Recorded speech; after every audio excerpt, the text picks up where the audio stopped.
Operation सिंदूर पर भारत सेना बाहिनी और प्रधानमंत्री नरेंद्र मोदी को धन्यवाद देले बीजेपी नेता तथा लोकसेवा फाउंडेशन अध्यक्ष हिमांशु महांती।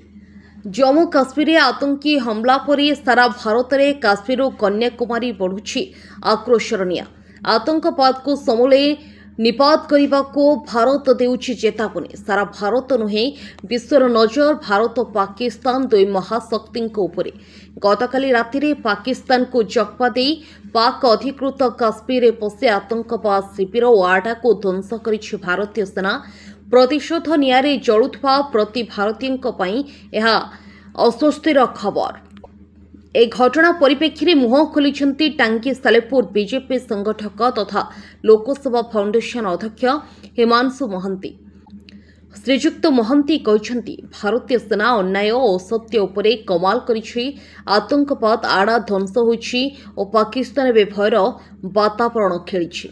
एपटे प्रधानमंत्री नरेंद्र मोदी आतंकवाद विरोधी कड़ा आभिमुख्य और सेनार साहस को साबास करने सह एभली कार्यानुष्ठान को उच्च प्रशंसा करिसेंति। हिमांशु महांती युव संगठक टांगी सालेपुर 140 कोटी हृदय देवता प्रिय प्राणनाथ पीएम मोदी जो नेतृत्व सर्व उच्च कोटीर से नेतृत्व को आम सम्मान दौचु एवं से जो निष्पत्ति नहीं उचित निष्पत्ति नहीं आम आशा कर सहित खाली विलंबित राति गोटे 20 सिंदूर जो ना दे जो आतंकवादी को हरई आम आज से खुशी अच्छु एवं खाली जो 9टी आड़े आतंकवादी आड़े 9टी आतंकवादी जो आड़ा को नष्ट कर दि जाए से आतंकवादी आड़ा को आम तादर 300 लोक मरी से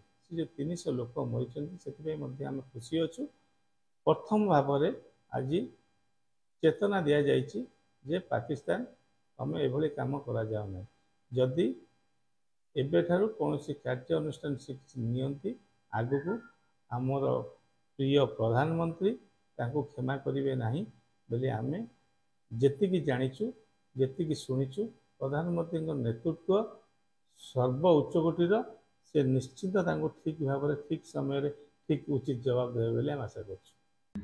कटकरू राज्य प्रतिनिधि इंजीनियर संतोष कुमार स्वयं का रिपोर्ट देख ओडिशा देख आमे कहू प्रति ओडियार कथा।